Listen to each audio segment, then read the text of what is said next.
fade in, start the scene.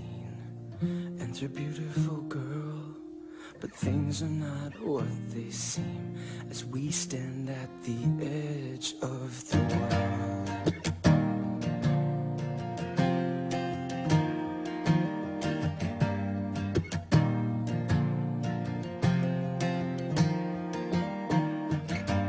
Excuse me, sir, but I had plans to die tonight. Gregory, by my word, we'll not carry color. No, for then we should be colliers. I mean, and we being color, we'll draw.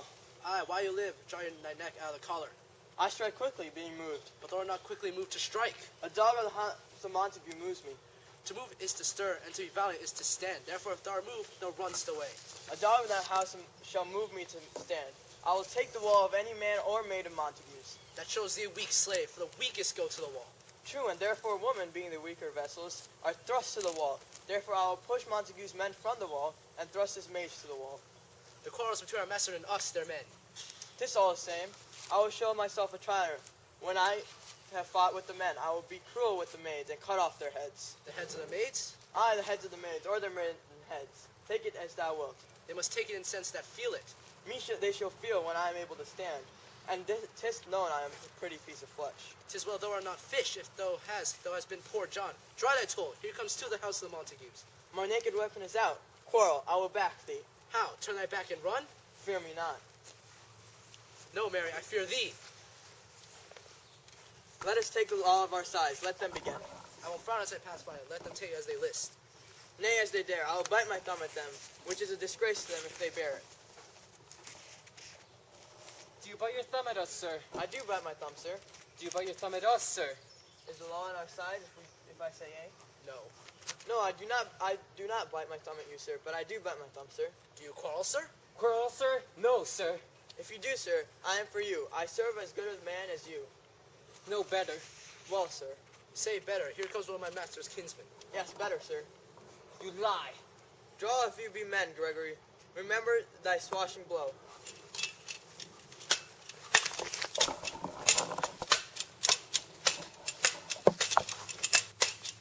Part, fools! Put up your swords. You know not what you do. Ah! What, art thou drawn among these heartless hinds? Turn thee, Benvolio, look upon thy death. I do but keep the peace. Put up thy sword. Manage to part these men with me.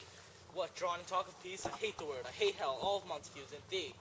Look upon your death, coward.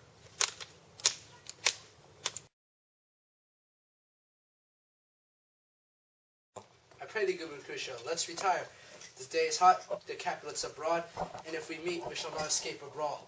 For now, these hot days, the mad blood stirring. Thou art like one of those fellows that, when he enters the confines of a tavern, claps me his sword upon the table and says, God send me no need of thee. And by the operation of the second cup, draws it on the drawer, when indeed there is no need. Am I like such a fellow? Come, thou art as hot a jack in thy mood as any in Italy, and as soon to be moved as moody to be moved. And what two?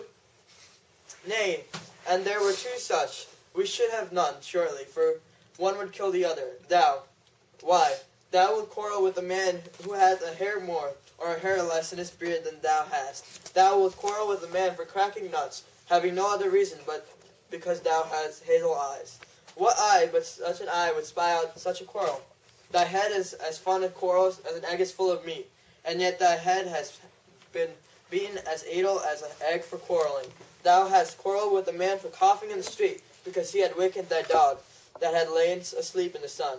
This now thou not fallen out with a tailor for wearing his new doublet before Easter, with another for tying his shoes with old riband, and yet thou wilt tutor me for quarreling? Am I were so apt to quarrel as thou art? Any man should buy the fee of my life for an hour and a quarter. The fee simple, oh simple. By my head, here comes the Capulets. By my heel, I care not. Follow me close, for I will speak with them. Gentlemen, my good Den, a word with one of you? And but one word with one of us? Couple it with something. Make it a word and a blow. You shall find me apt not to do that, and you give me an occasion. Could you take some occasion without giving? Mercutio, thou consortest with Romeo. Consort? What, dost thou make us minstrels? and thou makest minstrels look to hear nothing but discords.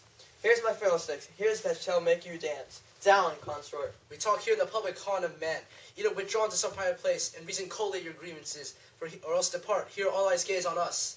Men's eyes were made to look, and let them gaze. I will not budge for no man's pleasure. Aye. Well, peace be with you. Here comes my man. But I'll be hanged, sir, if he were your livery. Mary, go before to the field. He'll be your follower. Your worship in that sense may call him man. Romeo, the hate I bear thee can afford no better than this. Thou art a villain. Tybalt, the reason that I have to love thee doth much excuse the appropriating rage. To such a greeting, villain, and I none.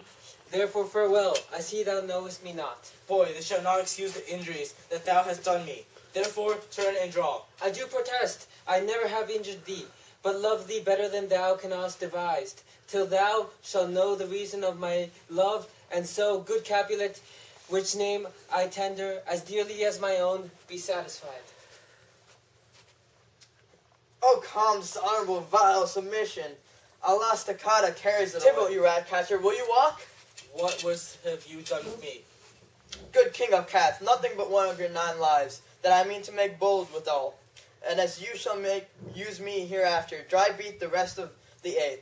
Will you pluck your sword out of his pitcher by the ears? Make haste, let mine be yours, ears, ere it be about. I am for you.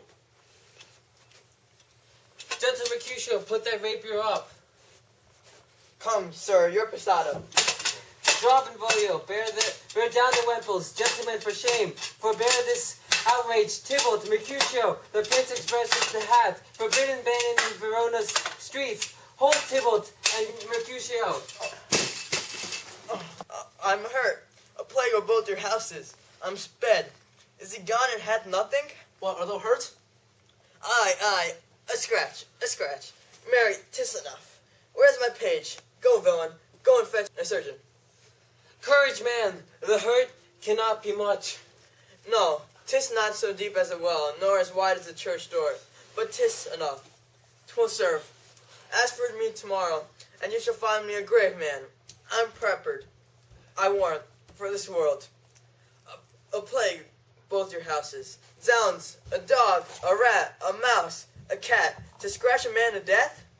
A braggart, a rogue, a villain that fights by the book of arithmetic. Why, the devil came before us. I was hurt under your arm. I thought it all for the best. Help me into your house, Benvolio, or I shall faint.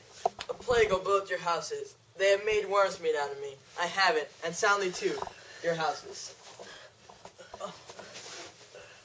This gentleman, the prince's near ally, my very friend, hath gone his moral hurt. In my behalf, my reputation stained with Tybalt's slander. Tybalt, that an hour hath been my kinsman, O sweet Juliet. Thy beauty hath made me effeminate, and in my temper softened a valor's stage. Oh, Romeo, brave Mercutio's dead. That gallant spirit hath aspired the clouds, when too untimely here did scorn the earth. This day is black as fate, on more days doth depend. This but begins the woe, others must end. Here comes the fierce Tybalt back again. Alive, in triumph, and Mercutio slain, away to heaven, respectively leaning, and fire-eyed fury by my conducted now. Now, Tybalt, take the villain back again. Thou givest me, for Mercutio's soul is but a little way above our heads. Stay in, for thine to keep him company. Either thou or I, or both must go with him. There, thou wretched boy, that didst consort with him here, shall with him hence. This shall determine that.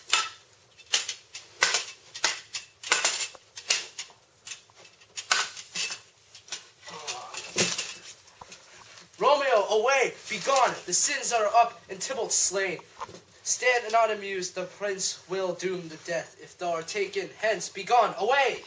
Oh, I am fortune's fool! Why dost thou stay?